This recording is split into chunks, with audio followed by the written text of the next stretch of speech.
Oh, man.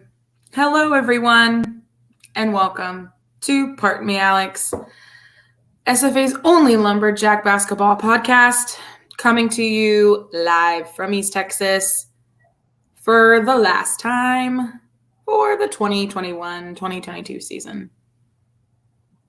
Last season, basketball season podcast. Wild. I honestly feel like it just started. I mean, it went by really quickly. Maybe that's just because there was just so much going on, but I feel like it did go by so fast. No, I agree. I feel like it went by way fast this time too. Yeah, I know. Crazy season, roller coaster of a season. There was so many ups, of course, some downs as per normal. A very, very roller coaster ride-ish for me and for you as well. Just so much going on, good, bad, everything in between. And I'm just excited to kind of talk about it and get through it and really kind of dive into the stats and see how we did this season overall. Because, it's one thing going through it like game by game and talking about it game to game, but then looking back throughout the whole season and seeing, who improved, who kind of stayed the same, the newcomers, all of that. So it'll be interesting to see and look at the stats. And then, of course, talk about our personal awards. Yeah, my favorite part, because some of them aren't necessarily basketball related, so it's just kind of fun. Right. And I feel like it's funny too when we get to that part, y'all see that for almost all of them, there's a few obviously that are different, but almost all of them are going to be the same for Jacqueline and I. Like we're very,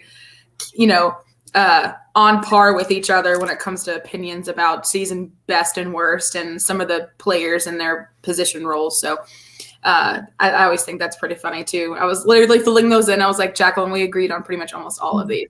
Spot on. Gotta love it. All right, let's get going.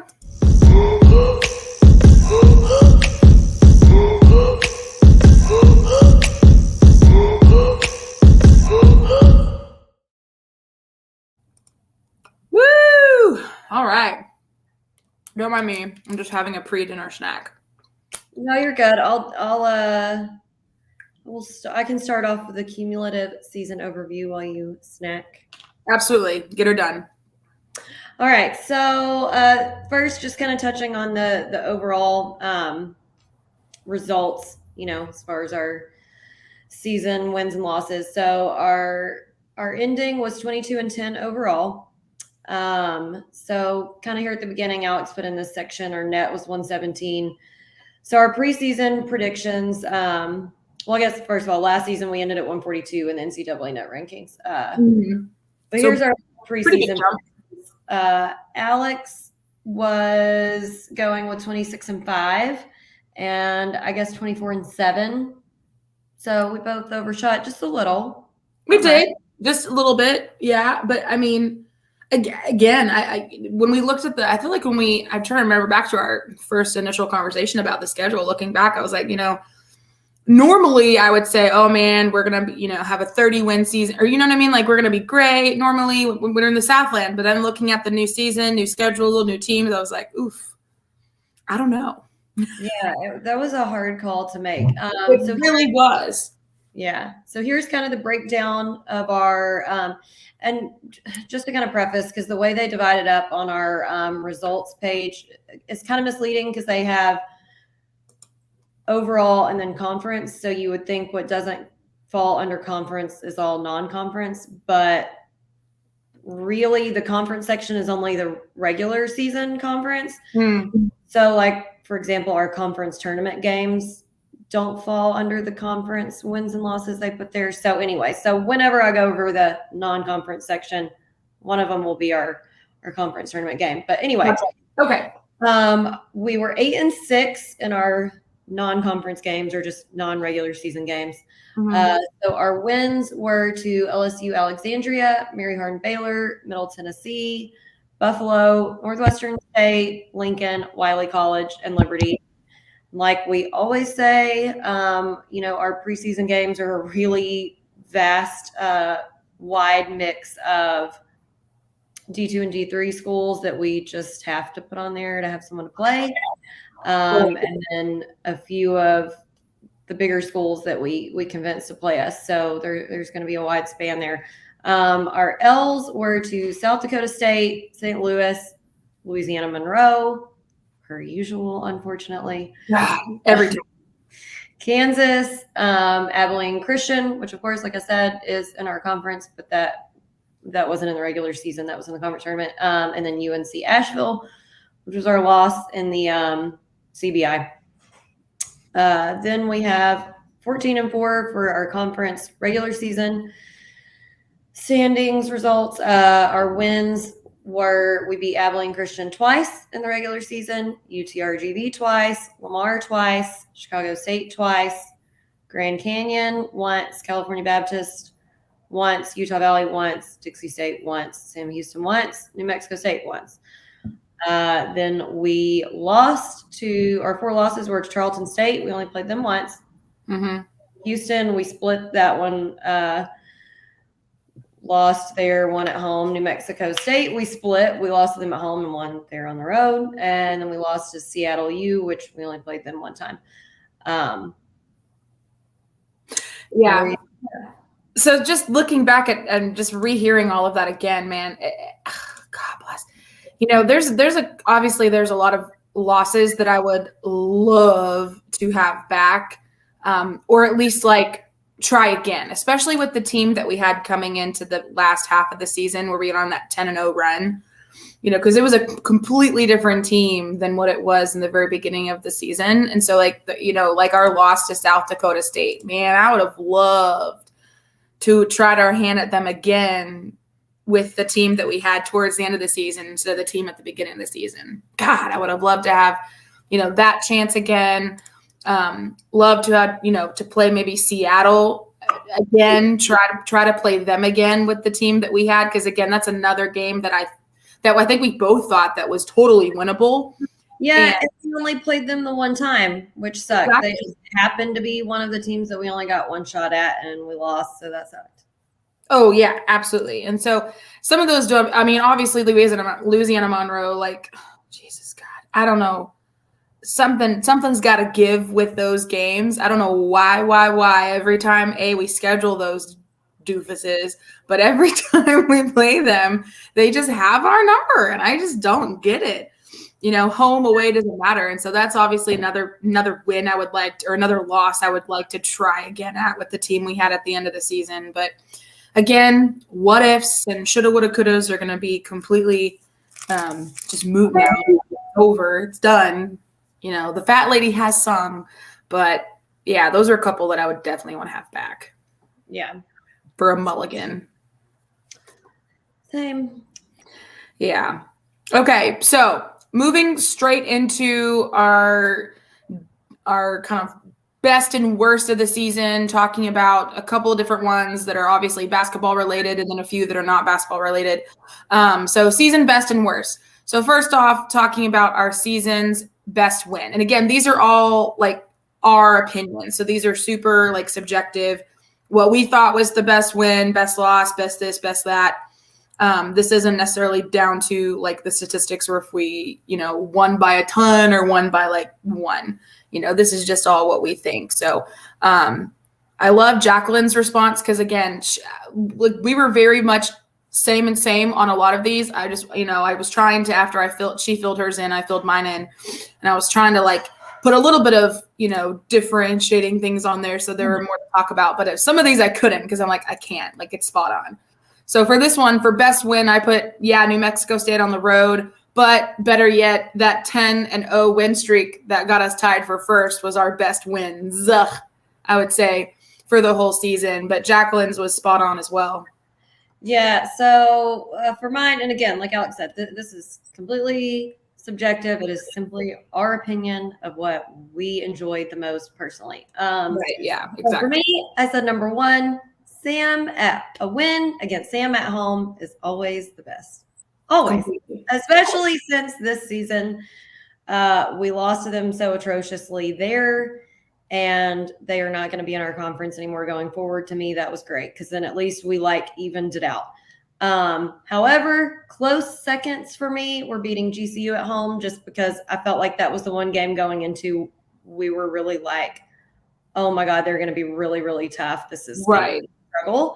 Mm-hmm. And we won. And then New Mexico State on the road was really nice for me because they, it was a very upsetting loss whenever they beat us at home. So it was nice to settle the score on that one. So those two were close seconds for me. Yeah. I absolutely agreed with the GCU one. I remember having conversations at the beginning of the season where we're looking at the schedule saying, man, we're going to play GCU and then almost back-to-back play New Mexico. I was like, geez, that's like a 1-2 punch to the gut. And so, that New Mexico loss at home, from what I can remember of it, because like I've said multiple times on the podcast that I'm pretty sure I blacked out a few times during that game. Not because I was sick, but because I had drank way too many Purple Lights. I'm just going to throw that out there. And possibly a whole bottle of wine prior to the Purple Lights. I'm just going to throw that, maybe. So anyway, and plus, I will say, and this is another reason why I said the New Mexico State game on the road, because it was so bittersweet, because I'm not going to say all the New Mexico State fans, because some of them are really great and amazing and super nice, the ones that we've, talked with online, but there's just a few that I just would love to meet face to face and just go at it, because it was so bittersweet to have them just eat their effing words. And because they were just talking so much mad shit about how we were going to come into their house and just they were going to kick our ass, and like they did the first time and all this shit. And then, oh my God, we played like our freaking asses were on fire and beat them in their home. And it was just like, ha. So, yeah, those are always nice. Exactly. So then we have the worst loss. So, okay, the first one was Sam Houston there. Absolutely, just because number one, they are our biggest rival, and this is the last year they're in our conference. But that's literally also the worst we have looked in a game ever. Like on our own, we just looked like absolute shit. Like we had a junior high B team score at halftime of 12 points. It was honestly the most embarrassed I've ever felt as a project. So that one was completely atrocious. However, I am going to say a close second for me was the Tarleton game, because just personally for me that one stung, because it was like we had every opportunity of beating them, should have beat them. We were better than them. Not taking anything away from them. They were a tough team, but I felt like we could have beat them. Absolutely. I'll get to more details on that one later, because it made one of the game high list on a stat that's not helpful. So we'll cover that when we get to it. But also I took my whole family, and that's right. We've all been in an SFA game together in 15 years maybe, so it just sucked. I feel like that one's definitely a close second for me. Yeah, I feel like that one's definitely more personal for you, because you, like you said, your entire family was with you, and you're right. We absolutely should have won that game. And it's not even the fact that we lost, but it was just the game itself and how badly we were looking. Oh yeah. I totally get that. I will also add onto mine, because I agree with you for the Sam Houston one. I said that was a disgusting game. I was embarrassed. That was probably the worst loss I've ever seen us have in the, let's see, how long have I been an SFA fan? Since 2007 when I first started coming here. So since then, worst loss I've ever seen, or can remember at least, to a rival like that. I will say though, this season, the worst loss that I would like to get back for sure was definitely that New Mexico loss. It was just, we just didn't look good at all that game either. From, again, what I can remember from at least the first half, it was just not a good game. The other one I would probably throw on there as maybe like a third would be that ACU game in the tourney. Yeah, and I thought of that one too, because obviously that's the one that had the biggest implications of losing, because then we were done. Right. I guess I just wasn't overall, big picture, yes, that one had to be the worst because it ended our run. Right. Ever, just looking at it as a one-off game, it wasn't as bad because it wasn't fully unexpected because they are such a good team, and we have beat them the other 2 times barely. So realistically, I did have concerns that we wouldn't be able to pull it out at third. And I know you did too. So I guess it just didn't hurt as badly. It didn't. That's why I kind of didn't really mention that one until just kind of passing. If I had to throw a third place, bronze medal trophy in there, it would probably be that one just for throwing it in there. You made a good point on the New Mexico loss too, because I think for me also it was like we just looked so dang good in that GCU win, literally like 3 days before. Exactly. We came out looking like dog shit, and I'm like, what happened? What happened from literally Thursday, or it was either Wednesday or Thursday when we played, Thursday and Saturday. So exactly, it was like what happened from Thursday to Saturday that we go from looking like absolute just tops, just good shit, and then dog shit. Like what transpired over that short 48-hour period? Yeah. So that's why it was super mind-boggling to me. Like we both went into that game, with realistic expectations. We knew how good New Mexico was, but then again, we just saw our team kick GCU's absolute axe up and down the floor, and I was like, all right, well, you know what? We have a shot. And then the game started, and I was like, no, we don't. It was like it just wasn't good. Okay, so moving on to best road trip, just overall, you kind of encompassing all things into said road trip. And again, Jacqueline and I were spot on this. We both agreed. Obviously, we really enjoyed Vegas, had a great time. It could have been better in a couple instances, in a couple ways. So that's why we said Kansas as our favorite road trip. All around, Kansas trip was just an absolute ball. We had, even though it was just a weekend, it was an absolute time for that weekend that we were. We went, felt nonstop from start to finish, and we just had a great time. And like I said, we enjoyed Vegas a lot. 6 days is too many days in Vegas. First of all, too many. And I feel like here's the thing, and we've talked about this after our Vegas podcast.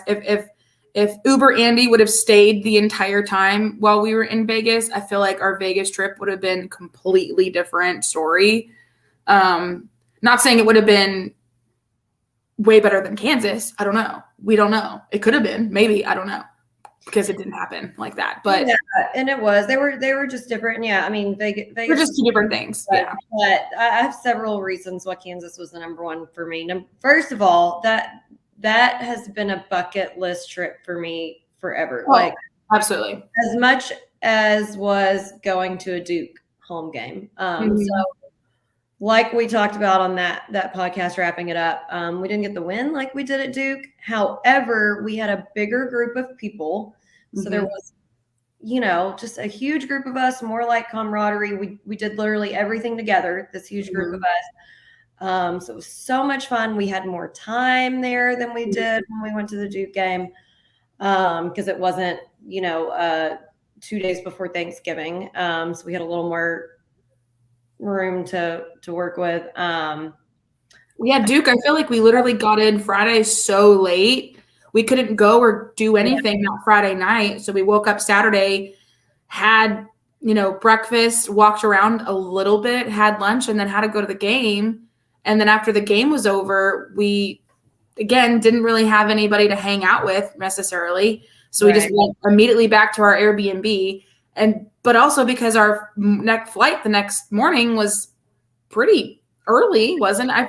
Yeah. So we barely had time to do anything. And I just feel like the Kansas game, and we said this too, I just feel like there was more collaboration on who all was there and where we were staying and stuff. And honestly, almost all of us stayed at the same hotel as the team. So it was very easy to all do stuff together. And we just had really like our whole little group, because it was Alex and I, we had Corey, we had Matt Adkins, we had Andy and Thomas, we had Postins and Chuck Cox, and Chuck and Matt Atkins, none of them got to do. Davis was there too. Yeah. So we just had our whole group, and it was my birthday weekend. That was fun. Mark off a big bucket list item and hang out with some really fun people and have lots of great food, lots of great drinks. Got to see all around the campus.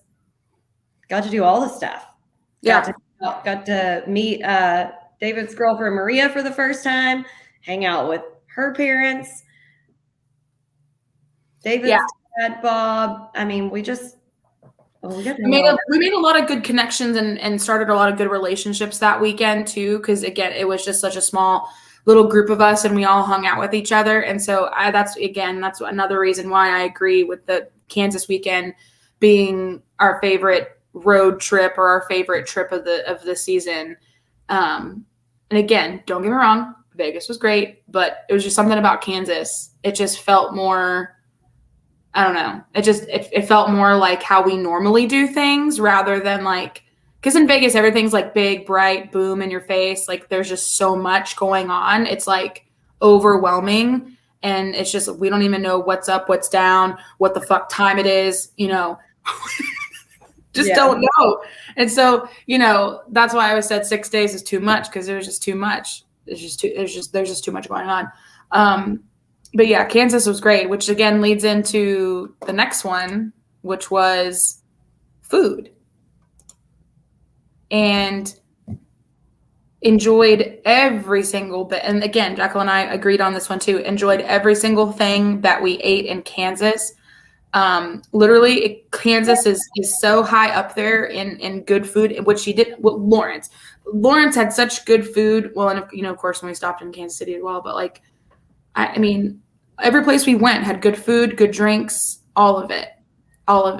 But then that experience that we had in Vegas, food-wise, just because you don't get that kind of food anywhere. I mean, anywhere else, the food and dining experiences we had in Vegas were just bar none.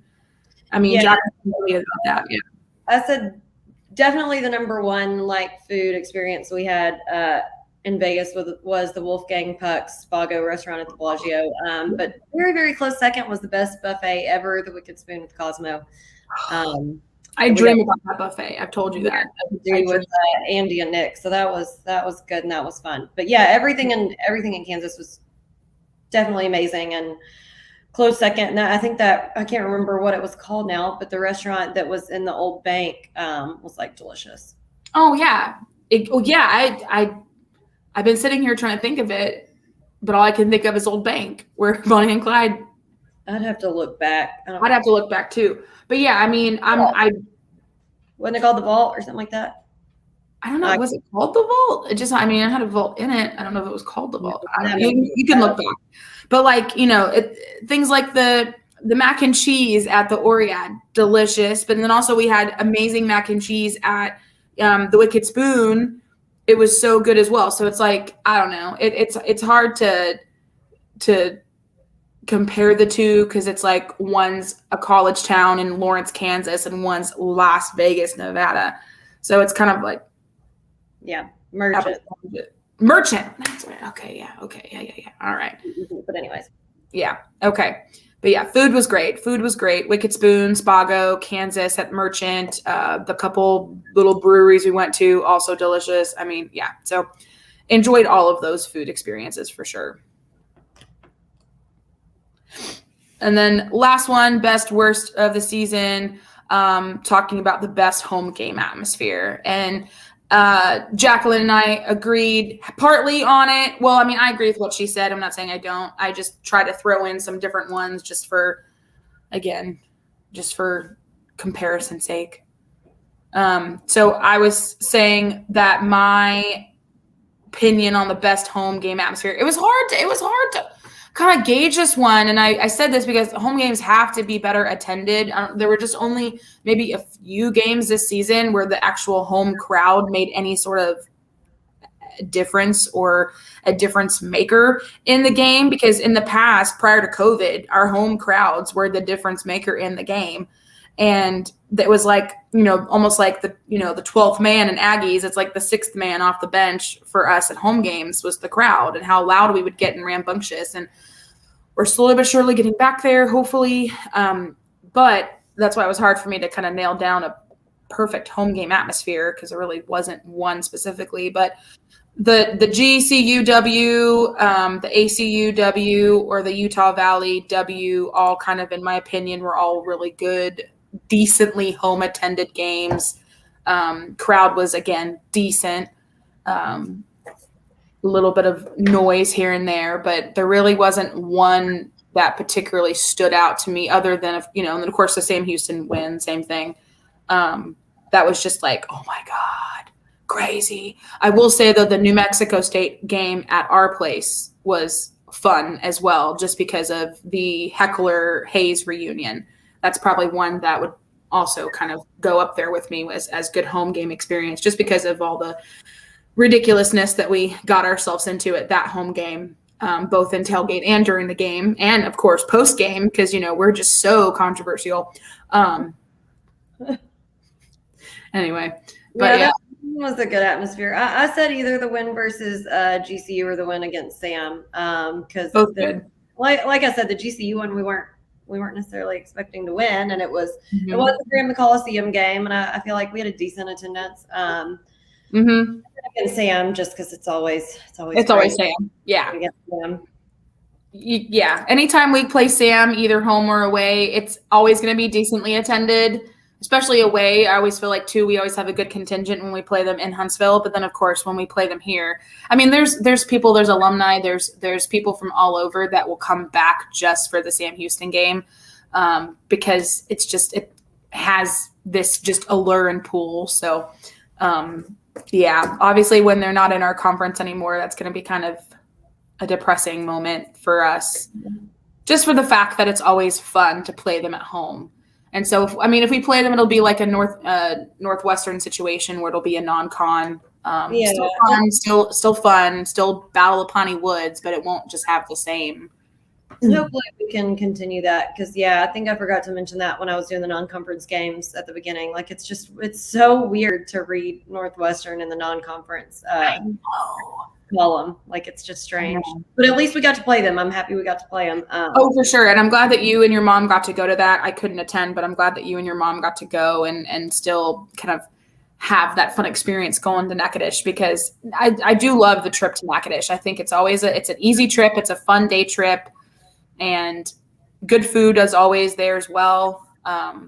So I do hope that we continue to play them as well, non-conference. Quick sidebar on that. I hope that it does continue next year, because I don't know if you saw, I'm sure you did, but we just haven't discussed it yet. And I always say his name wrong, but Coach Mike over there retired. So McConaughey. So they have a new coach. So I don't know if he'll be hip to wanting to continue that. I hope so. I know Coach Keller and Coach Mike were really close. And so, so that's what I'm saying. Who knows if the new guy will want to continue that? I don't know. Hopefully. Yeah, I know. That's a really, really good point. I didn't even consider that in the implications of when he retired. But hey, congrats to him for retiring.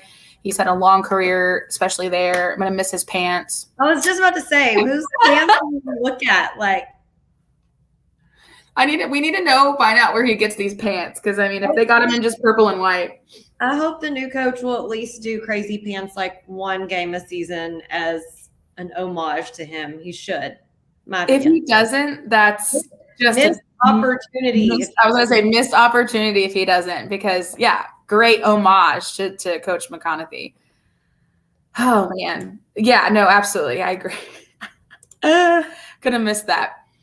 Okay, so moving into what we know is obviously the Sean Kennedy stat section, but it's going to be an elongated stat section, because we want to kind of run through all the different stats for the entire season. So things like averages, the team stats, leaders in different categories and stuff like that.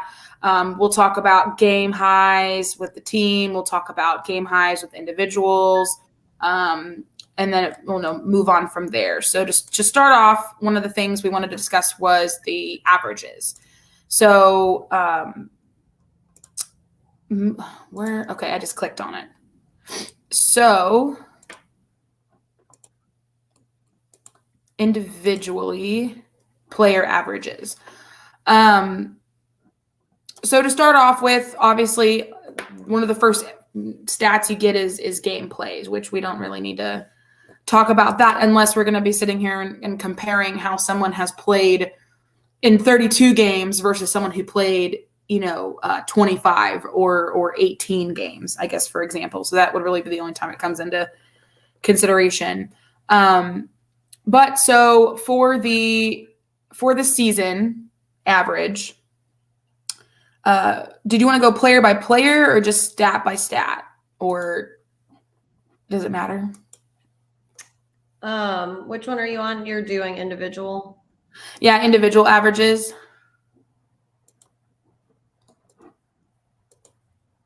Hold on, let me look at it and see how it's set up. It's player, and then it talks about minutes, field goal, 3-point, like their averages for the season.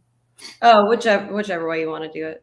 Okay. Well, then I guess we can go player by player. So first we have, obviously, Gavin up at the very top.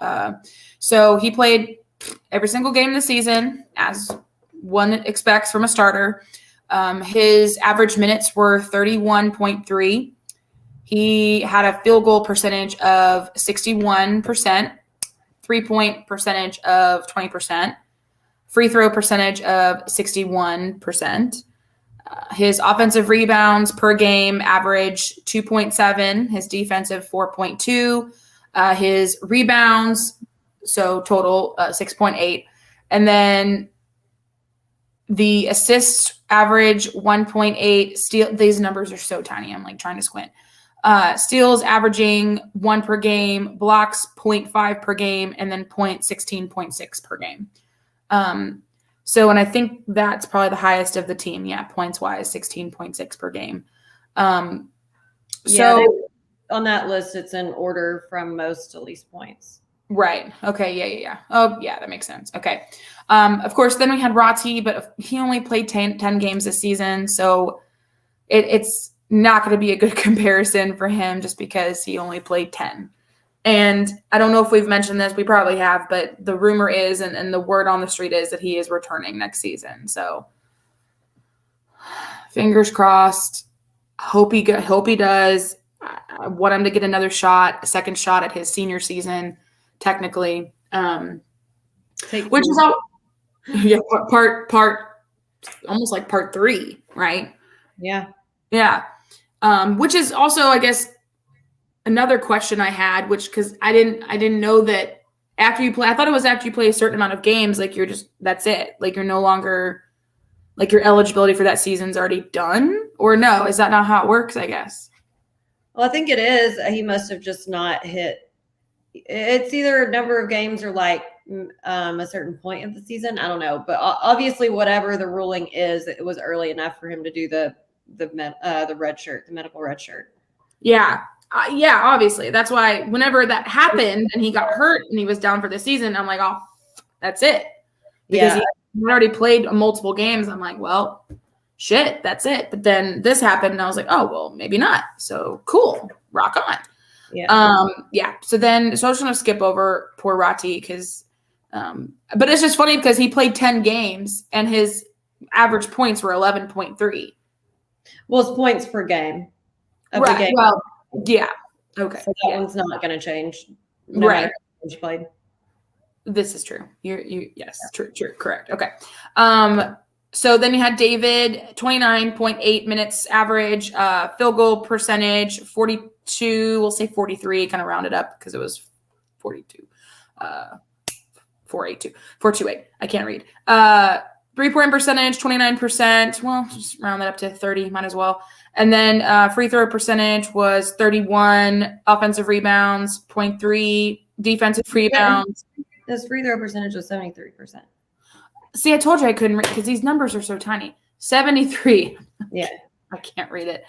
2.9 rebounds total, averaging assists 3.8, 1.1 steals, and then no blocks. Poor David. I mean, obviously.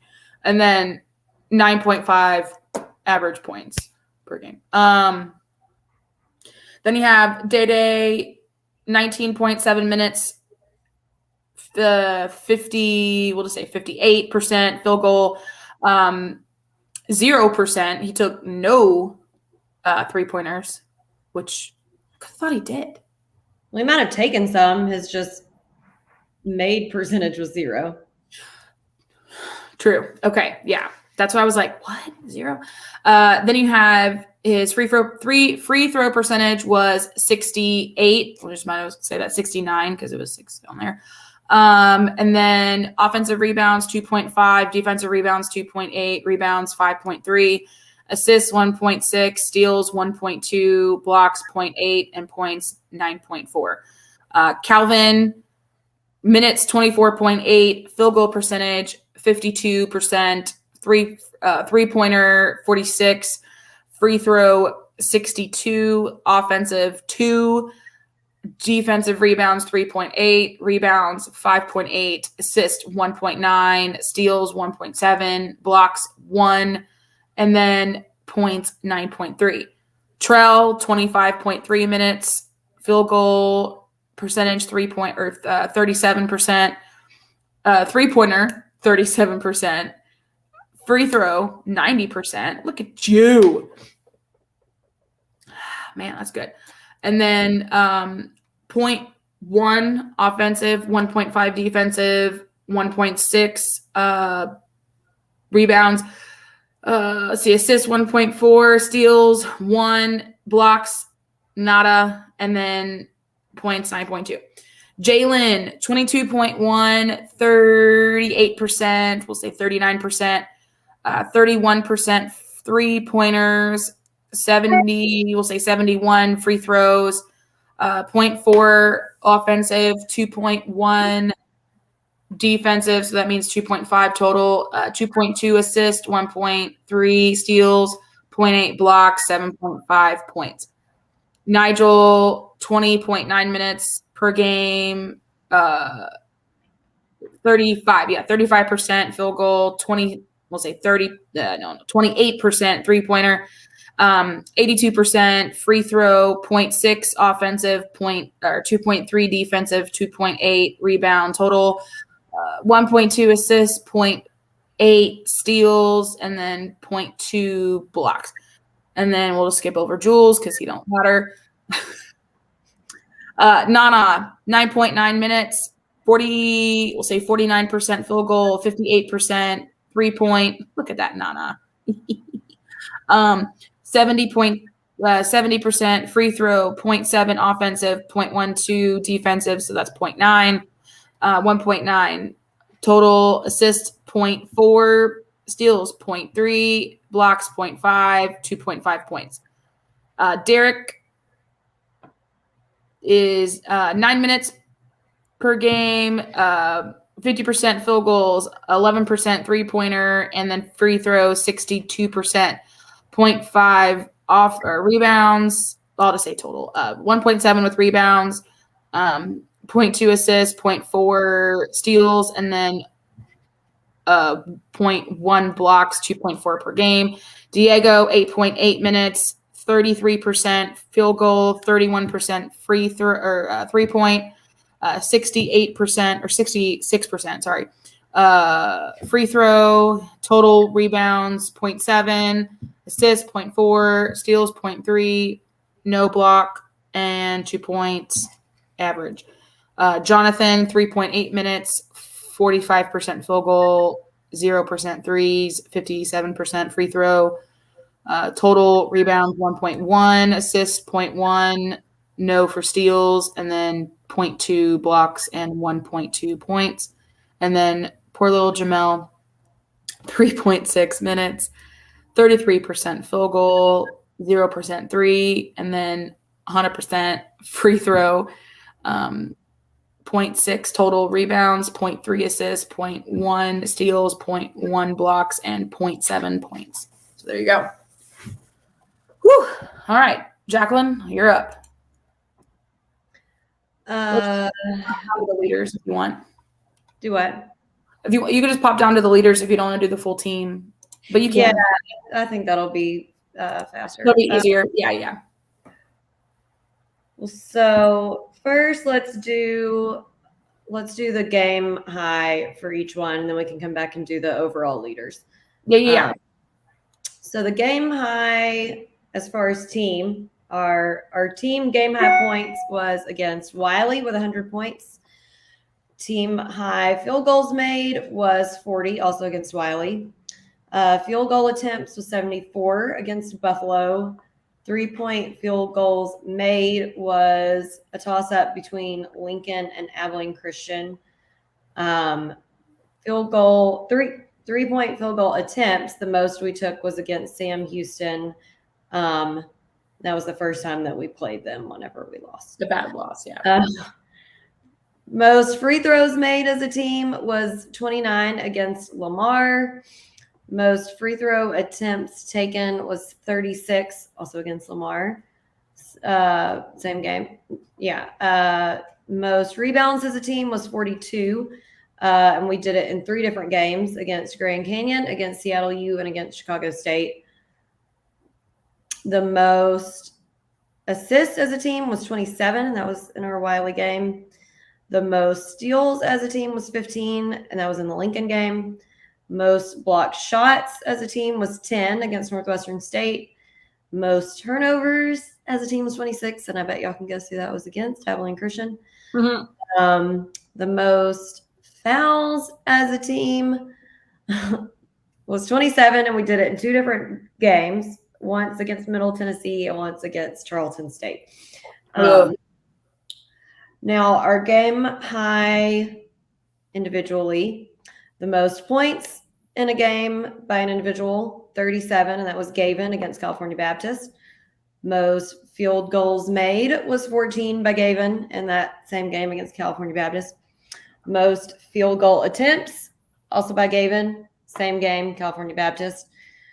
The most 3-point field goals made in a game by Luttrell, 7 in the Louisiana Monroe game. The most 3-point field goal attempts was 10. We had Trell and Nigel both. They list out the 4 games it was, so I don't know who was what game, but Louisiana Monroe, UTRGV, Charleston State, and Seattle U. The most free throws made was 11. Calvin did it against Lamar, and Gavin did it against Seattle U. Most free throw attempts in a game was 15 by Gavin against Seattle U. The most rebounds in a game was 14 by Gavin against Seattle U. The most assists for a player was 6. No, I think that's 8 by David. 8, yeah. And he did it in 3 different games, South Dakota State, Wiley, and UTRGV. The most steals in a game was 6. That was by Jalen against Mary Hardin Baylor. Most blocked shots in a game was 5 by Day against Wiley. Can't talk. The most turnovers in a game was 9 by Gavin against UNC Asheville.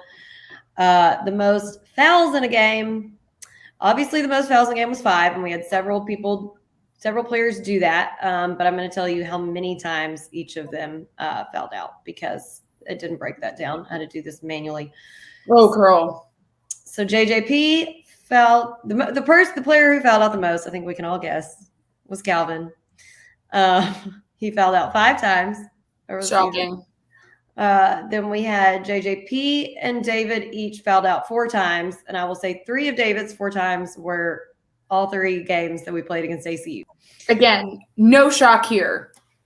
So going back to our conversation about that. Then we had Gavin, Trell, and Nigel all fouled out twice, and Jonathan fouled out once. So the most games fouled out was Calvin with 5. The most players in one game who fouled out was against Charlton. We had 4 people foul out that game, which was Trell, Gavin, and JJP. So like I said when I alluded to this earlier, that was one of the many things that happened wrong for us in the Charlton game that I feel like made it one of our worst losses. I mean, you can't. I mean, I don't think Trell started that game, so it was just 2 starters but 2 starters and your next 2 guys off the bench fouled out that game. So yeah, that's just an absolute recipe for disaster, and there's just no way that you better be light years ahead of your opponent. But there's probably no statistical way that you even are if you're fouling that much. Yeah, it was not good. Okay. Not good. Now we'll do the leaders. We're gonna go. We'll trade off categories and give you the top 5 for each category. So yeah, it was just easier for me to I figured we could just do the top 5 in each category whenever I copied and pasted these over. Than doing the entire category. Yeah. So you can start us off with points. Okay, yeah, no problem. So points. So these are the top points leaders of the season. First, we have obviously Gavin. Total points 530. I mean, completely blowing everybody out of the water with the 16.6 average points per game, which I mentioned earlier. Then we have, of course, Big Game Dave at 305 points, 9.5 per game.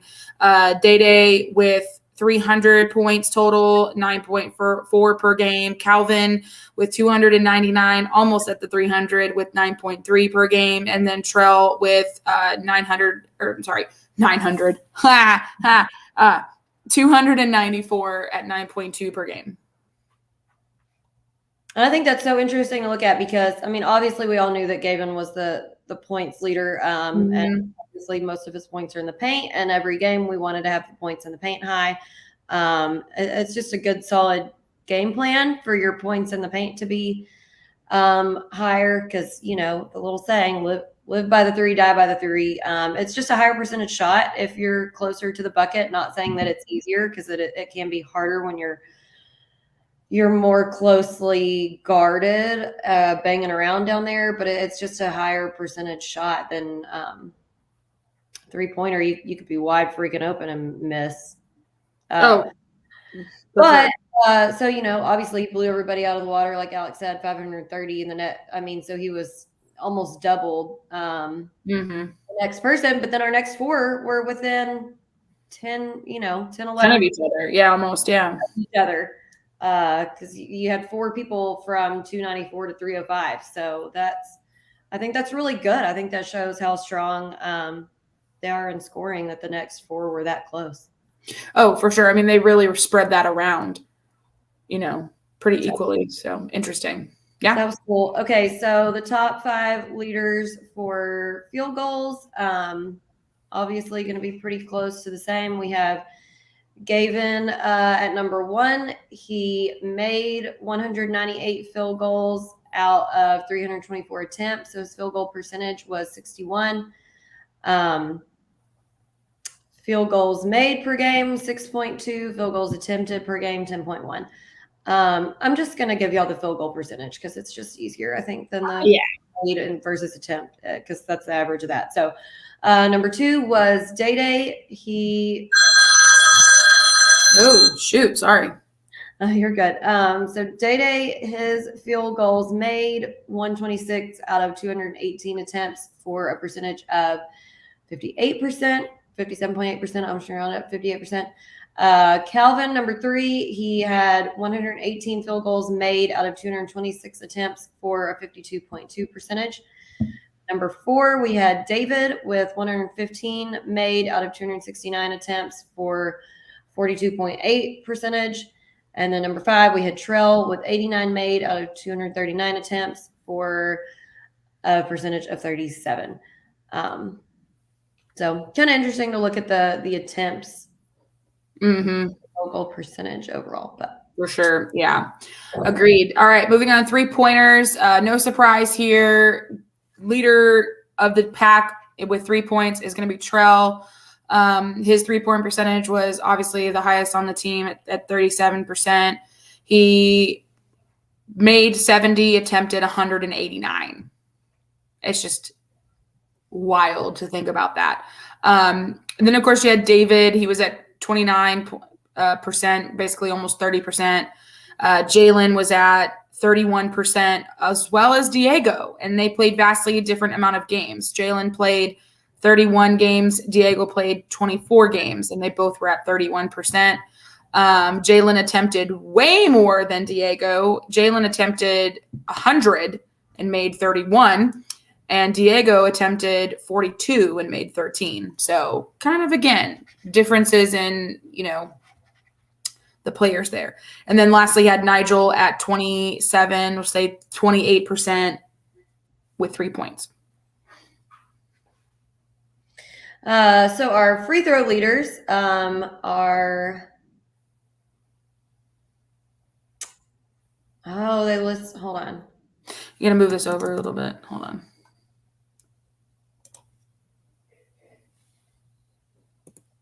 Hold on. Yeah. Make it easy to see. Hold on. It's confusing me. I know. I just noticed that was one I didn't fix. Oop. There we go. Is that better? Yeah. So also what I'm realizing, which I guess I should have said this, but I mean, y'all are hearing it, but this category is telling just who made the most, not who has the highest percentage. So like, for example, within free throws, Gavin made the most free throws at 133, but his percentage was not the highest. Correct. Yes. So we had the most free throws made was Gavin with 133 made. I would kind of like to do the leaders on percentages, but anyways. Okay. So most made was Gavin with 133. Second most made was Calvin with 57. Third was Day with 48. Fourth was Trell with 46. And fifth was David with 52. But the highest percentage is Trell with 90%. Second percentage would be David with 73. Then third would be Day with 68. Fourth would be Calvin with 62. And fifth would be Gavin with 61. Which is wild because those aren't even the highest ones either, because you had Nigel with 81%. And he was like 6th or 7th on the list. Yeah. Yeah. I guess at the end we can go over percentages because I think that's kind of interesting too. Kind of misleading. Yeah, I agree. Okay, moving on to rebounds. So pretty much all the game leaders or the team leaders for rebounds are the majority of our starters. I'll just say 1, 2. I mean, pretty much almost all the starters. Almost. So we had Gavin at the highest with 86 rebounds. Then you have, let's see here, Calvin at 64 rebounds, but he wasn't even the second highest. Day was, I believe the second highest was 79, but why he was second was because he had what? Am I reading that right? No, I'm sorry. I was reading it. So Calvin did have the second highest at 187. Then Day was at 170. The team rebounds said team 104. And then David 93 and Jalen with 77. Okay, average and then offensive average. Okay, that's why it was a weird average per game and then offensive and then offensive. Yeah. Yeah. Okay. All right, so assists, we have obviously in first, we had David with 120 assists. So he had 3.8 per game. We had Jalen at number 2 with 67 assists for 2.2 per game. Calvin in third with 62, 1.9 per game. Fourth was Gavin with 57 total, 1.8 per game. And in fifth was Day with 50 total and 1.6 per game. Then we moved on to block shots. First, you have Calvin as number 1 with 32, 1 per game. Day at 27.8 per game. Jalen 25.8 per game. Gavin 17.5 per game, and then Nana at 15.5 per game. Again, just loving Calvin being there at the very top of block shots. I mean, he was always all over the ball, so that's no surprise there. Yeah, and I love that Nana had, really almost as many as Gavin and not nearly much playing time, Mm-hmm. Playing time, like minutes-wise as well. Yeah, he played Yeah. Gavin played 2 more games than him technically, but minutes-wise, completely different story. Yeah. All right. So steals leading the pack is Calvin with 55 total, 1.7 per game. And second is Jalen with 41 total, 1.3 per game. Third is Day with 39 steals total, 1.2 per game. David, 36 total steals, 1.1 per game. Trell with 32 total steals and 1 steal per game. Then we have the leaders of turnovers. Gavin, going to be at the top. Turnover-wise, he had 114 turnovers with 3.6 per game. Calvin with 89, 2.8 per game. Big game Dave at 63 with 2 per game. Then you have Jalen Jackson Posey at 46 total turnovers, 1.5 per game, and Trell with 41, 1.3 per game. Yeah, and I just want to say really quickly, I mean, it's going to be obvious that Gavin and David are going to be near the top of the leaders of this category because your point guard and the person who scores the most points are going to be the 2 people with the most risk of turning the ball over because you're the one handling the ball, so you have it a lot, or you're the one scoring, so you have it a lot. So that's not surprising, and it's not. It's not like indicative of their like quality, right, I guess, of play. It's just that's just the correlation between the person who's point guarding is going to have the ball a lot of the time, so he's going to probably get the most turnovers. Yeah. Same thing with Gavin. It's the same situation.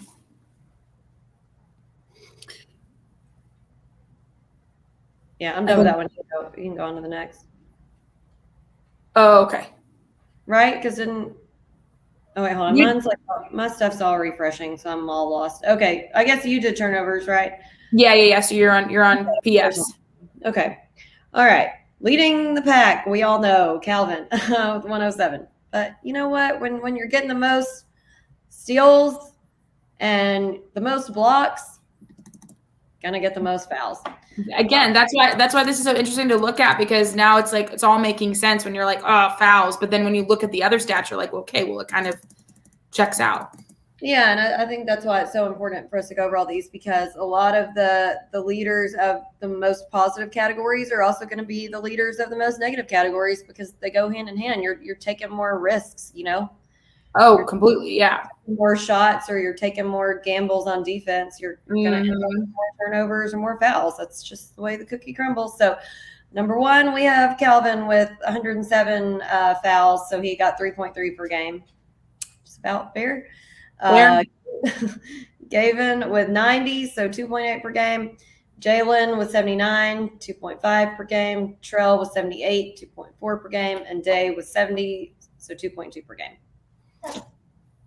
Heading into the minutes, so of course, Gavin's going to probably have the most, which he did at 1,000 minutes, so 31.3 per game, which we've mentioned. I'll just say what the totals were. David, Big Game Dave at 953 minutes. Trell then paid the 3rd most minutes at 809.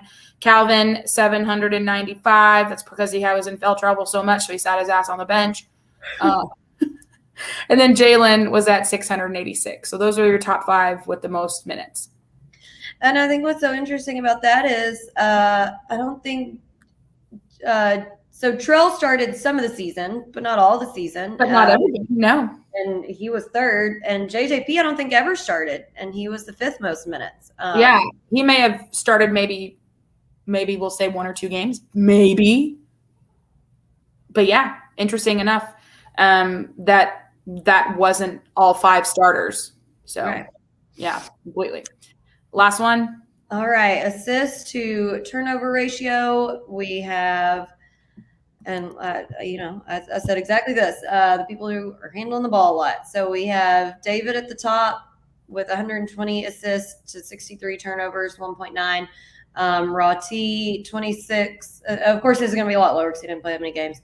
26 assists to 14 turnovers, so 1.86. Diego, 9 assists to 6 turnovers, 1.5.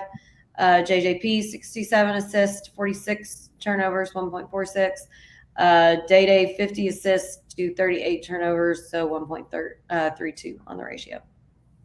So, you're trying to get the most assists. You're gonna take some turnovers there. Completely, absolutely. Okay, so speeding right along we're just going to kind of quickly run through, in case you missed it, if you were living under a rock, the WAC gave out their conference awards right before the tournament. We're just going to kind of run through those, and then we'll talk about also our personal awards, but we'll go through all the WAC stuff first. So WAC conference awards section, coach of the year was Chris Victor from Seattle U. Totally well-deserved on that. I mean, he was interim coach pretty much almost the whole season. Towards the end of the season, then they took interim, smacked that off of him, just like Will Smith smacked Chris Rock. And now he was full head coach, and he did such a great job with Seattle U. So hats off, tip of the cap to him. So next, you had player of the year. No surprise here was Teddy Buckets from New Mexico State, which I don't know if anybody had saw this. I did. I think Jacqueline probably did well. He's leaving New Mexico State. Shocker. A little bit of a shocker, but also no shocker, because I don't know if it was Kyle that said it or somebody else that said it, that Teddy Buckets specifically and outwardly said that if they didn't hire that Miller coach guy as the coach, he was gone. I don't even think that's the reason. I'm sorry. I don't mean this shady at all, but you look at his record, he hadn't been anywhere more than a year. So I really did not expect him to stay there more than a year. I mean, I agree with you. I was just repeating what was said on social media. So take that with a grain of salt. Freshman of the year was Taryn Armstrong from CBU. Let's see. Defensive player of the year was Fardaws. He's just good. He's also probably most likely leaving Utah Valley, trying to get into the NBA. Who knows what will happen there? If he does, good for him. If he doesn't, I'm sure he'll be still playing for either Utah Valley or another team. Apparently, there's been 20 teams that have been knocking down his door. So, wow, not surprising. And then I hate when they give 2 awards to the same freaking person. You mean to tell me that there's no other newcomer in the WAC that earned this award? I don't think so. Yeah, and I agree, especially if one of the 2 awards that the same person receives is the player of the year. That kind of changes everything else. So just let them have that and give the newcomer of the year to someone else. But exactly my sentiments. I agree completely. But newcomer of the year, according to the WAC, was Teddy Allen as well. He was newcomer to the WAC because he's been in 18 different other schools prior to coming to New Mexico State. But you mean to tell me that there's, from all the other teams in the WAC, there's not one other newcomer that didn't make a difference on the court? Give me a break. Then, of course, we had our one SFA representation, 6th man of the year, JJP SFA. Proud of him for that. He was outstanding off the bench, 6th man of the year for sure. So congrats to him. Then we move on to the teams. So, Jax, you want to do first team? Yes. I want to add one more little note on the 6th man of the year for JJP, because whenever we went over the minutes just now, and he was in the top 5 of our most minutes and never started. So yeah, exactly. Great, man. I mean, exactly. They called that spot on. Yeah. All right. So first team, we had Fardaws from Utah Valley. I'm not even going to attempt his last name because whatever, y'all know. Teddy Allen from New Mexico State, Jovan Blacksher from Grand Canyon, Gavin Kinsmill from SFA, Savion Flagg from Sam Houston, Hunter Schofield from Dixie State, and then Darion Trammell and Cameron Tyson, both from Seattle U. Yeah. Then we had, sorry, I was scrolling ahead. Second team, all WAC, was Brandon Betson, Chicago State, Montre Gibson, Tarleton, Justin Johnson, UT Rio Grande, Big Game Dave, SFA, Johnny McCants and Jabari Rice, both from New Mexico State. Didn't realize his first name or part of his name was Sir. I know. I think it was listed that way on the rosters, but I don't think the announcers ever called him that. I think I don't think they did. That's what I was like shocked to see. Anyway, then Arion Simmons from Abilene Christian. I was actually kind of shocked that he didn't get first team, but at the same time, I mean, you can't have everybody on first team, but he's a really good player as well. Holland Woods from Grand Canyon. Yeah, I'm not necessarily surprised that he got second team, but I thought someone else from Abilene would have gotten first team, like maybe right. or I'm blanking on their other guy's name, but anyways, doesn't matter. I guess that's what I kind of was kind of alluding to. I'm surprised that no one from ACU got onto first team, and he had two dudes from Seattle U who got first team. It's just, you know what I mean? Like, if you're gonna have a whole team, just have don't have multiple dudes. Again, same thing. You mean to tell me there's no other person from any other team that deserves to be on first team? I don't know. Anyway. Yeah, I feel, because I don't know. In my opinion, this is just my opinion, but I feel like if you're going to have more than one player on the first team, like your team has to finish head and shoulders above everyone else. And we ended the season with a 3-way tie for first place outright. Exactly. I just don't feel like you're that far head and shoulders above to have two players on first team. But whatever, that's my opinion. I agree with you for sure. Yeah. They didn't ask us for these votes, but no, never, no. All defensive team. We had Fardaws from Utah Valley. We had Shamir Bogues from Charlton. Good job, Shamir. We had Javion May from Sam Houston, Johnny McCants from Mexico State, and Darian Trammell from Seattle U. Yeah. And then all newcomer team we had, again, which drives me absolutely bonkers. We had so many newcomers from SFA this season, and not a damn one of them got on this fucking team. Teddy Allen, New Mexico State, Savion Flag, Sam Houston, which he played for them. I don't get where the all newcomer comes from. Because Flag played there. Like, meaning newcomer to the WAC? No, this is his first season. He came from A&M. I thought he played for them last season. Mm-mm. Oh shit! I'm not paying goddamn attention. Okay.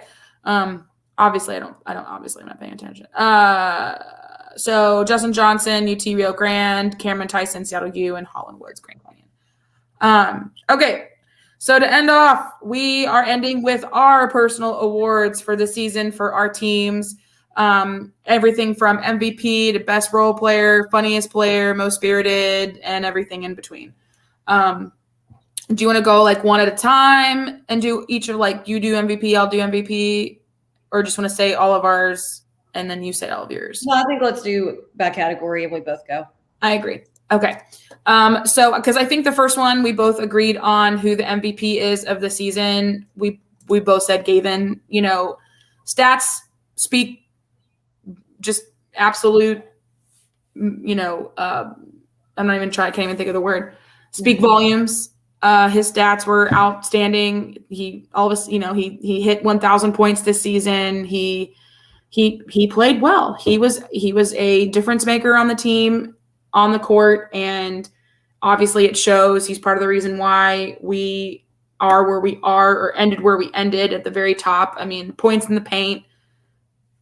He was there, you know. So obviously MVP. It's kind of like a no-brainer. Yeah, I just had to go with the numbers don't lie on that one because when you have almost twice the points of the second place person on points, you were putting the points up there on the board. So got to be the most integral part. Agreed.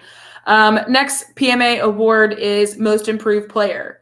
So Most Improved Player, I had said, and not because that they weren't good before, but just they've improved so much on the court from when we first saw them to when they, last game of the year. So I put Jalen just because last season we didn't see him play at all. And then this season, the very beginning of the season, he, of course, hadn't seen him playing. He hadn't played this all last season. And then this is his first season playing, obviously dust, kind of shedding some rust, shedding some dust off of him. And from the very beginning of the season till the end of the season, obviously he won sixth man. Like he improved so much over the course of the season. When David wasn't in, he was taking the ball out. He was playing that point guard role. He was improving in that area specifically as well. So I gave that to Jalen. Obviously, there's other guys on the team that started off kind of shaky and then really turned it on too. But for me, I thought Jalen just excelled this season. He started off, I knew he was going to be great. It was a slow start, but then he really just kicked it up into high gear. So really, really proud of him. Yeah, no, I totally agree with you because, getting sixth man of the year, that's huge. So he definitely on such a high note. Yeah. Mine, I said from beginning of season to end, I said Diego. And again, we're going off of just what we see. And at the beginning of the season, we really didn't see him play hardly any. I'm not saying that's based on his play because maybe he was playing just as good then as he was at the end of the season, but we just didn't see it. So, and then towards the end of the season, he's starting a couple of games and, making some good 3-pointers, and I thought looking good, getting better on his defense. So I think from beginning to end, I was happy to see him get a little bit more of a role in playing time. So I agree. Yeah, gonna miss him on the court for sure. I thought he was a great player, good team player as well. Played hard on defense too. Which brings me to the next one, which was best defensive player. I believe Jacqueline and I both agreed with this one. That it's gotta be Calvin. And again, no matter how we feel about Calvin, stats don't lie. The numbers do not lie. And when you have the most blocked shots and the most steals, you're gonna get best defense from me because filling it. That's why I was kind of kicked off that he didn't make defensive team. That I was kind of mad about it. I was like, again, I know not every freaking person can make it, but I really was hoping that he would because he played really great defense. And I agree. When you're leading your team in both defensive stats, I feel like you got to have some sort of shot at a spot on the all defensive team. I mean, I'm with you. And again, no matter, we love Calvin so much because we love his energy, off the bench. He started obviously, but when he goes and he sits and then he comes back in, his energy is just bar none, up and down that court, all over the place, getting in people's spaces, hands and faces, blocking shots, this left and right. Yeah, he's fouling a lot, but because he's all over the freaking court, he's all over in everybody's face, and his energy was just on par constantly. So that's one of the reasons I believe we both kind of went for him. So best role player. So I guess, Jacqueline, what do you define as a role player? So mine, and I'll as I explain why I chose who I chose, it'll kind of explain my view on that. But I said Derek for the best role player because, and like I've talked about him multiple times and why my dad not liked him so much, I think he really accepted his lane or his role, if you will, coming into this season and didn't try to do too much, didn't try to do stuff that wasn't asked of him. And he did very well at what was asked of him. He was a brand new player. You're not going to get a whole lot of playing time. It's your freshman season. You're kind of just getting your feet wet, but you're super athletic. You're really good. He stuck to what he knew. He didn't go out there and try to make like flashy plays or shoot big 3-pointers. He did what he did best. Played good defense, played solid game, came in and played and made the most of the minutes he got, scored some high percentage, shots near the bucket and all that. And just really took that role where I feel like a lot of freshmen, especially, not going to be happy with the freshman role that they get the first year. Good point. They might have a bad attitude about it, or they might just immediately come in and like try to throw down a dunk or throw up a 3-pointer or whatever. And that's not the role that you're going to get. Or if you're going to take it, you damn sure better make them. Right. You're going to get sent right back to the bench from whence you came. And I feel like Derek really did. And I totally agree with yours when you get to it and explain it, because overall, I think he did probably the best in his role. But I think Derek did the best as far as like the most difficult role to stomach and did a good job in taking that. No, I completely agree with your assessment of Derek and his role too, because you're so right. I mean, because we've seen it before where you have freshmen coming in and they get their attitude is just very piss poor because they think they should be getting more playing time, whereas you have multiple upperclassmen who are starting and playing more, and then they get upset, and then it's just a whole vicious cycle that they put themselves in when, and then of course, like beginning of the season, we didn't see Derek at all. And then some point during, the middle of the season, as soon as January kind of hit, we start seeing Derek a lot more off the bench, and he filled his role. Whatever they needed him to be. They needed him to get in there and play some defense. Great. They needed him to get in there and maybe make some good layups and some good transitional basketball. He did it. So, lots of dunks by Derek too. I was trying to remember the couple dunks for that one too, because he's killing it on that. So yeah, I agree. So, but for me, I put David, big game Dave, DK, whatever you want to call him. We love this kid. For me, he is the role player of all role players. He is one of the most selfish guys on the court. It's his job. He's point guard. This is what he does. He gives up the ball. He sets up the assist. Like, he is the role player who sets up everything on that court. And I think that I think that's who I chose last year too, because David is he's that guy for me. And I'm sure he's that guy for a lot of people. You can always kind of rely on him to do what is needed on the court. If we need him to play great transitional basketball, which he does, I think he's one of the better transitional basketball player guys we've had in a while. His I don't know, his skill on the transition is just wild. Like, he can just get up there and get those layups so fast. Like, he is so quick. His layups and transition are just chef's kiss beautiful. And I just enjoy watching him play. He can play defense with the best of them. He can get up there and get those layups. He can just bob and weave around the defenders and get those layups. He's there wherever you need him to be. And he's also a great leader for the team as well. As a super senior, his role as a leader, and he played that role as well. People to look up to, so people to, go to kind of emulate, play after.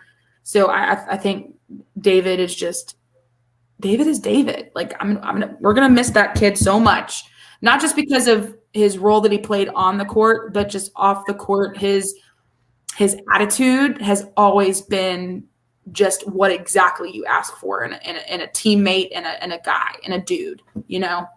He's just great. Gonna miss him. Gonna miss seeing him on and off the court. And so I hope and wish nothing but the best for that guy. I honestly do. Yeah, no, I totally agree with you. And the thing is, you want your point guard to be in the running of best role player because, like I've said a million times before, that is the most important role on the team because it really is one orchestrating and setting up everything and controlling the tempo. Mm-hmm. And so that kind of just de facto puts you in the main leadership role because you're the one calling the shots, no pun intended, on the court. Right. So that rolls into the next one, which is best clutch player for my choice. I said number one, my best clutch player would be Big Game Dave, because when it comes down to those clutch moments, you need your point guard and the leader of your team to be the one to pull everybody together and say, hey, this is what we're doing. This is what's coming next. And I feel like he got that nickname, Big Game Dave, specifically for that reason. Those clutch moments, like, he's going to be the one to pull it together. I did say close second for that was Trell, because I feel like he made a bunch of clutch 3-pointers. And, with any 3-point shooter, you're going to have your streaky moments. But I feel like a lot of times when we really needed it, he was on. So that's why he was a close second for me. But yeah, I agree. My number one best clutch player, for a lot of the reasons that he was your best role player, was Big Game Dave for me. Oh, for sure. And you're spot on about that. And I love what you said about the fact that because he's point guard, like that is automatically like a leadership role. And if that's who you want to be the leader, and that is who, if I feel like if your point guard is not somebody who's like that, like you're not going to be successful as a team. No. At all. At all. That's why I'm very interested to see who takes over for him in that role and in that leadership position, because we need somebody like Dave who is going to be that clutch guy, big game Dave, person who we can rely on to control the tempo, control the game, know the plays, know where everybody is and where they're supposed to be. And we need to have somebody who is like that in that role. Otherwise, it's just not gonna happen. It's not gonna happen. So yeah, my clutch player that I said was Day because of many factors. A lot of them have to do with we were just so shocked at how well this kid, well's not even the word, how freaking amazing this kid is on the court. Obviously, he's playing D1 basketball. He's going to be a good player, most likely. There's been a few exceptions. Well, anyway. But anyway, in the past. But Day Hall is, for me, a clutch dude. You know, he never gave up on the court. Never. Never, never, never, never. If he didn't make the first shot, he rebounded his own shot and then got it, and then didn't make that, got his own shot again, and then actually made it in. He never gave up. He followed his shots. He was down there in the paint, literally elbowing it with the rest of the guys who may be, a couple inches taller than him and bigger than him. This guy's a freshman, and he's down there making clutch layups, clutch little pull-up J's, clutch transitional layups. Like, he is a clutch guy to me. And I also agree with the assessment with David. And I also agree with you when you talked about Trell too. You know how much I stand Trell. Like, I stand Trell so much, which I'll bring that up, and that leads me into. Well, I agree with you so much on Day though too, because especially towards the end of the season, I would say even maybe just like in the last 5 or 6 games, I feel like he really came in and just maybe even in the few minutes here and there that he would come in, like made some big plays, whether it be scoring or rebounds or blocks. I mean, both ends of the court. And that's my thing. Clutch for me is someone who I can rely on in big, high pressure situations, who gets into the game and does what needs to be done, puts his body on the line for a charge, grabs those rebounds, gets in there, plays some high octane defense, gets in there, makes the clutch last minute second free throws where the game's on the line. Like, those are the guys that I want on this team, and those are the guys that I want to see succeed like that, because those are the guys that, man, we just need. But in between what I was going to say for the next one, but I forgot we had one more in between there. So we had funniest player, 1000% agreed. Freaking always Calvin. Always Calvin. He is goofing around, not goofing around, because he does take the game serious, but he's goofing. Well, yeah, and it's like I've said in so many different episodes, he is just more than any other player. He always looks like he is having a damn good time out there, and I love that. Not to say that the other guys don't look like they're having fun, but like percentage-wise, he is enjoying himself 99% of the time, except for maybe when he's fouling out or whenever referees are giving him the business. I feel like maybe he even enjoys that more. He's like, let's go, baby. Like, whatever. Like, he's just like, whatever. I don't give a shit. Like, he's just funny. He kind of almost has like a Shaggy type personality, it seems to me sometimes. You know what I mean? I love that. I love that analogy. Yes. He's just like here and having a good time, and like he's like he has like the attitude of like, I'm just here so I don't get fined. You know? Like, I'm just here and I'm just showing up just so that I won't have to run tomorrow. But I'm gonna go out there and play my hardest, but at the same time, whatever, man. Like, he's just funny. His facial expressions, some of the little one-liners and little quips he'll say when he comes and sits down on the bench, like he'll rag on people constantly. It always would crack me up too whenever he like either he's in foul trouble, which again was often. He would he comes to the bench, he fucking untucks his jersey very like animatedly and vigorously, sits down, leans back. Can I get that water bottle? Like, he's so mad that he has to sit, and then as soon as he sits, he just whatever. Close second for me, which I didn't write this down, but close second for me on funniest was Nana, and I'll tell you why. It's because every freaking time Nana came out of the game, he'd walk behind the bench, right by Reese and the other managers, and they would always like hit each other. And there was one point where he hit Reese just a little too hard and knocked his ass over onto the floor. And the fact that Reese would like smack his ass and it's like right there by his face. Exactly. Reese would like smack his ass and he would turn around and just kind of like smile at him like Nana would do some funny stuff over there behind the bench, and that would always crack me up too. Nana funny. He seems like he has a really funny personality off the court. So I agree. So next one, most spirited. So I think we both put two different ones, and reason being like one on the court and one off the court. Oh no, we didn't. We had the same on the court. Okay, so for on the court, we both put Trell. 100% agreed. When he gets hype, he is definitely the most spirited.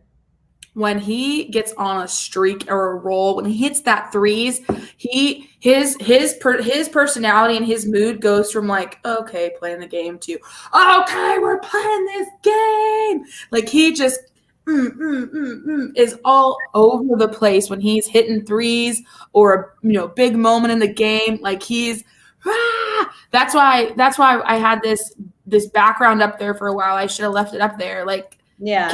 You can't see him, but he's back there holding day, like he is spirited AF on the court.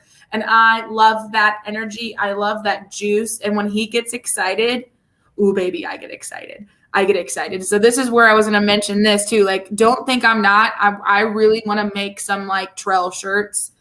I mean, I'll wear it. I don't know who else will wear one. I don't know, but I want a Trell shirt. With like his hair, like it's like an outline of his like face. Yeah.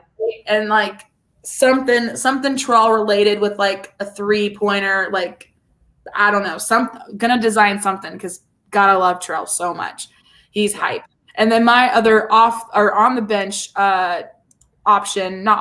person was Russell, because when you're not paying attention to Russell, or when he has the goofiest little like silly celebrations, and he's just goofy. He's just goofy on the bench, and to me it just makes me laugh.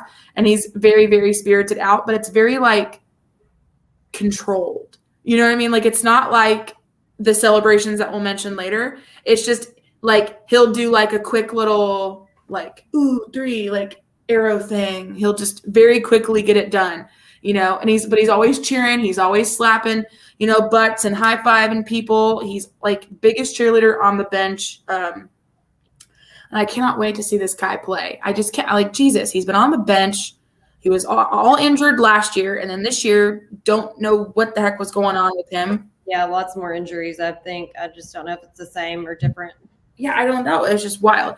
But anyway, and then there's multiple times though that he during celebrations, he got up onto his little chair, his little seat, and he was like dancing around, and then he'd quickly sit down. And I'm just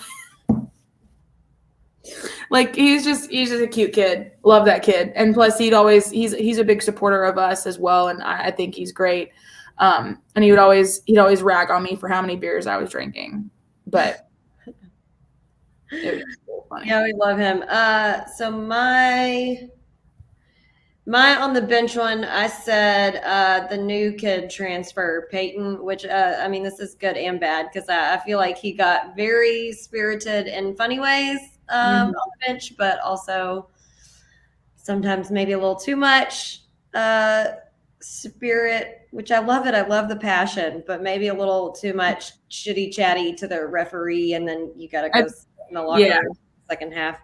But I love the passion, so hopefully we can rein that in and put that to good use next season. So. I'm hoping so too, because of that same reason. That's really probably, I think, the only reason why I didn't put him, because I agree he had a lot of really good spirited moments too. But I think that little tiff he had with the referee kind of not necessarily turned me off from him, but I'm just like, I hope he turns that attitude around, because I don't want that.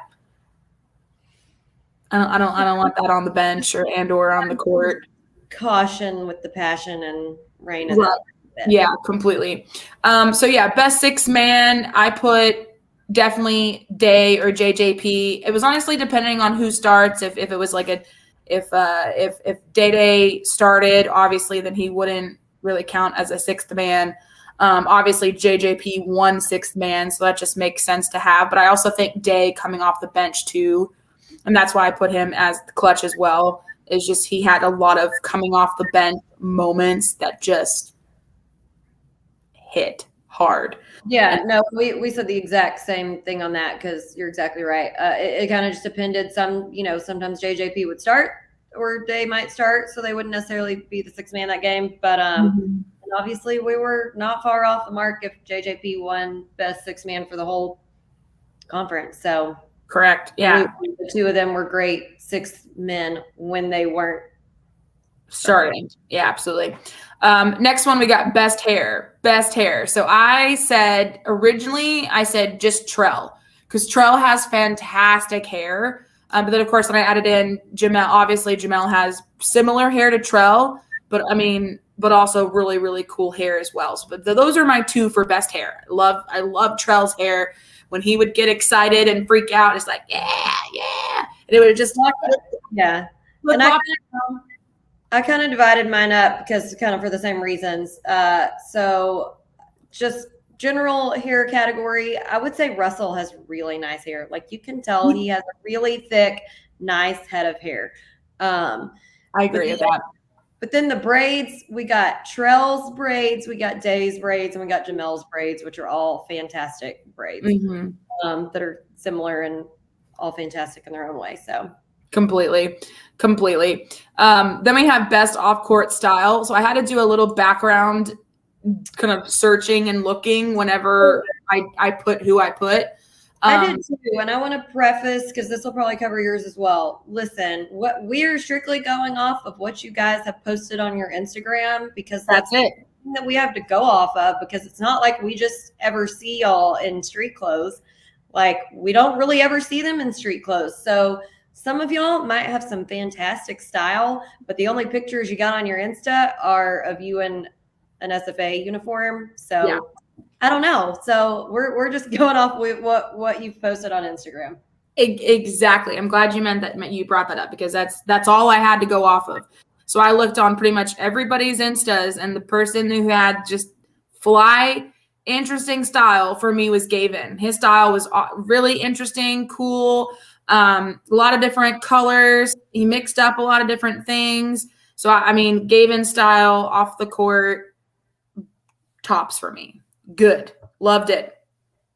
So he was definitely a top contender for me. But I have my top one that I put, and then I didn't list my second, but I'll give him a little honorable mention too. But yeah, Gavin's was nice. I agree with you. I guess it was maybe the most, I don't want to say unexpected, but just different from like we only see them in uniforms. He had some really like dressy looks. Yes. Yeah. But I went with the same person I said last year. I just really like his style, because I feel like a lot of it's very casual and like easy breezy. And I feel like from what we see of him on the court, I feel like is very indicative of his personality. Like very laid back, cool is Calvin. Because I think he just makes a lot of fashion choices that are very like casual, cool, but also maybe like a little trendy. And I agree with you on Gavin. But one other person I have to kind of give an honorable mention to is Nana, because whenever I looked at his, like he also had a few pictures Yes. Very dressy. And listen, I know it cannot be easy for him to find suits I'm sure it's that fit custom. Has to be custom. Long limbs. So big, like honorable mention to him, because I know that's not easy, and he could literally just live in tank tops or t-shirts and basketball clothes. Yeah, that's like easy to fit in. But he does have a few pics on his Insta that are like, I mean, suited up, and I'm like, that wasn't easy to find. No, I agree. I actually was going to put Nana for number 2 because of the same reason. But yeah, for Gavin, he just had some really interesting combinations. I think what did it for me was there's one picture, we had a fanny pack, and I was like, yeah, this guy. The fanny pack sealed it for you. The fanny pack sealed it for me. I was like, this guy knows how to accessorize. Let's fucking go. I was very pleased at that fashion choice because you know how I love a good fanny. Pack, that is. Good fanny pack. Specific, yeah. All right, last couple here. So best dunk. I believe I put, I think we both have the same person, but just different dunks. So there was a dunk that Calvin did at the end of the season in the CBI tournament.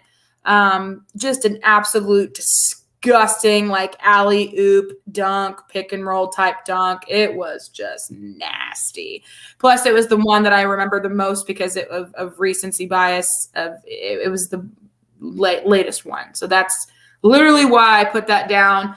There were many others throughout the whole season. Bunch by, there was a couple by Derek that were amazing, like fast break dunks. Of course, some by Gavin, maybe one or two by David. There's a bunch of dunks to talk about, but that's just the one that I remember the most because it just happened recently. Disgusting dunk. It was nasty. Yeah, and you're right. You know what? I didn't mention him, but definitely on style points, Derek had several that were really good, like nasty dunks. Yes, agreed. Yeah. So for style-wise, I would say he was definitely up at the top. For principle-wise dunk, because this wasn't like a super stylish dunk, but just on principle, Calvin fast break dunk against Kansas. Because ooh, yes. I mean, a fast break dunk's never like super fancy because you got the floor wide open, so you don't have to do anything super fancy. But the fact that you got a fast break dunk on Kansas just on principle is going to be number one for me. I think he also had, like, for his style, best style dunk. I know he had a couple of alley-oop dunks. I just can't remember which games. And then, like you said, Derek had some really stylish dunks on style points. Yeah, and then of course, Gavin did too because it's so easy for him to dunk. I mean, just throwing it down like it was nothing, just higher than you could even imagine someone to go, kind of dunks. And very powerful dunks from Gavin. For sure. All right, last but not least, best bench celebration. Jacqueline and I, we're thinking of the exact same moment bench celebration wise. It was the ACU game at home, not last game of the season, but one of the last games of the season. I mean, it was this bench celebration honestly made me chuckle, continuously laugh for a while. It was the most ridiculous. I mean, let's just say, first of all, in general, the bench on the far end of the bench in particular with Cody and the other managers and the other grad assistants, their celebrations are just absolutely wild, especially Cody. Cody, our strength and conditioning guy, is an absolute animal. Let's just say that, first of all. He's the most juiced up non-player on the court 24/7. Full stop. We've talked about that so many times, and I think that's such a great note to cover because as the strength and conditioning coach, I just think it is so great that he's that motivational to the guys. So that's awesome. And a few other things to note just on this game in particular. It was our last home game. It was senior night. So it was a lot of like very impactful reasons for the game. And then, we won by 2 on that last minute almost buzzer shot by Day. And this was the celebration. Are about to like rush the court, and poor Sabo and Cody and everyone else are like trying to hold them back. Yeah, literally all the players are trying to like bum rush the court, and literally, yes, Sabo, like the managers, the grad assistants are equally as excited. And that's what cracked me up the most, is because they all had that initial gotta run out on the court, but then realize, oh no, there's still time left. So then they try to pull everybody back, including themselves. And then you just see Nigel fly backwards, literally, because he's on the he's at the end of the bench for some reason. I think he just came out of the game or something. And you just literally see Nigel just literally flying backwards on his butt. And it was the funniest little split-second moment in the video, where the celebration was wild and then just funny because of the realization that, oh shit, there's still time left on the clock. We can't rush the court yet. And then having to get back. And then then you see poor little Reese in the back, jumping on his chair. And then you also can kind of see me and Jacqueline in the back, freaking out and jumping up and down. It was just a funny video and a funny celebration. Best celebration of the year. Cracked me up. I had to rewatch it 3 or 4 times. It was just funny. Yeah, it was great. I loved that little clip they posted on. It was perfect. Yeah, it was so good. Just fantastic. So that brings us to the end. And if you've been listening up to this point, congrats to you, because this is one of our longest ones of the season. But it's just been a wild season, capped off with a equally wild trip to Vegas. And, I wouldn't have it any other way, and I wouldn't want to do it with any other person. Me neither.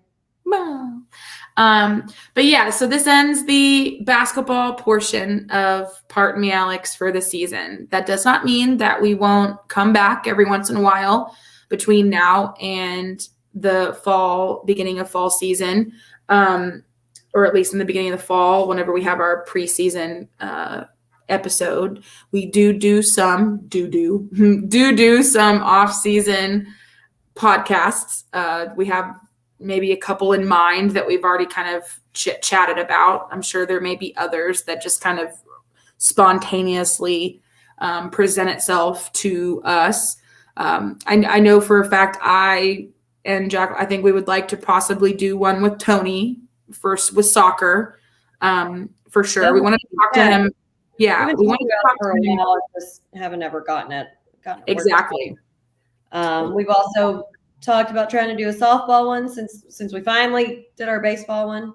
Mm-hmm. Yeah, would love to get with Coach Dixon for sure. Love to talk to her. So hopefully we can get that done too before their season is over. So we'll work on that.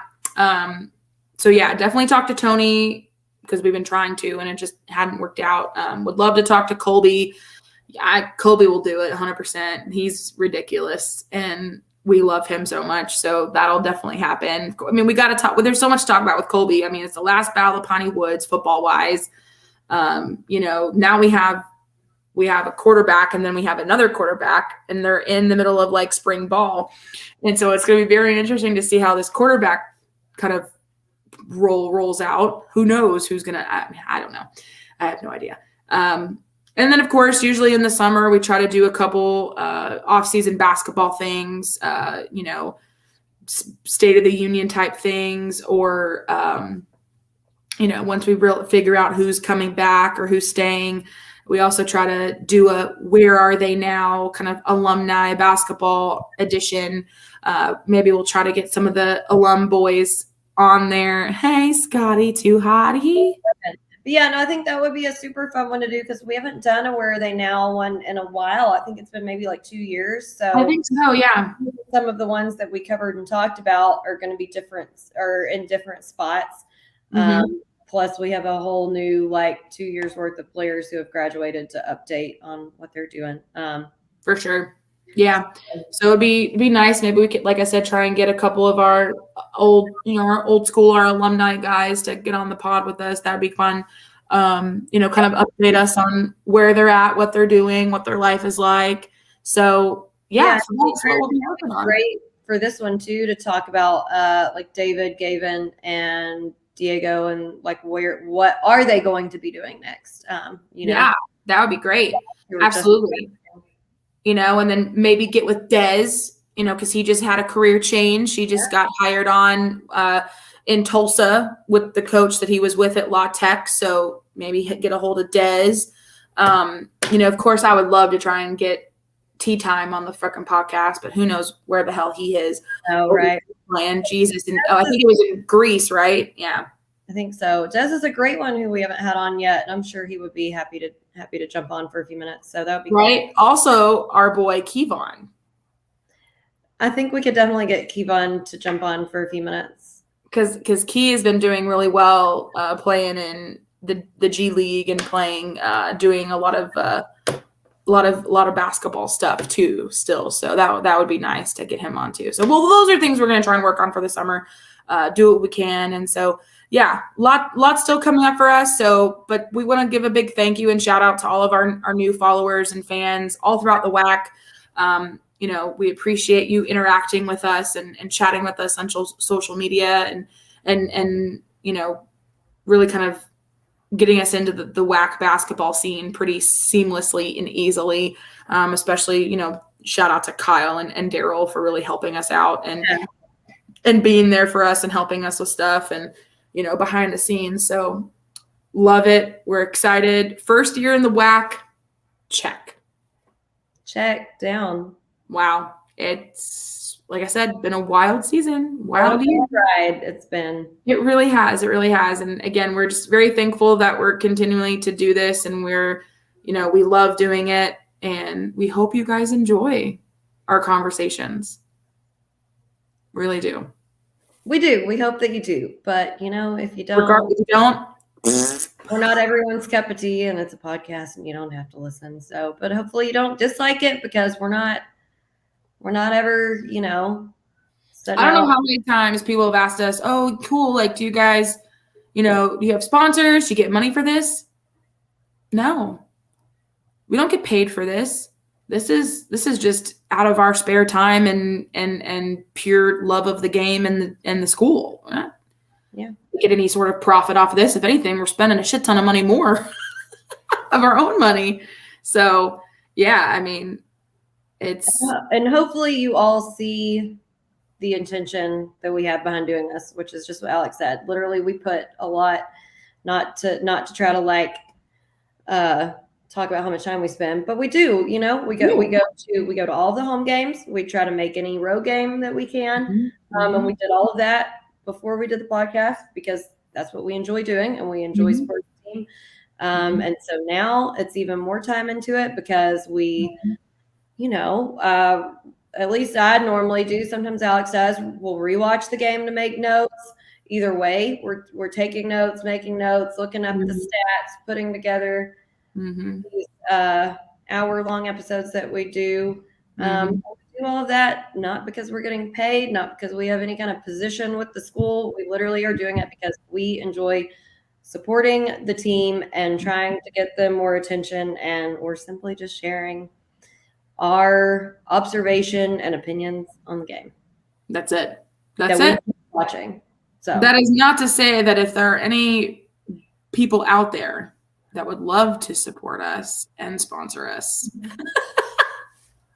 our DMs are open, but only for those specific instances, not for other weird.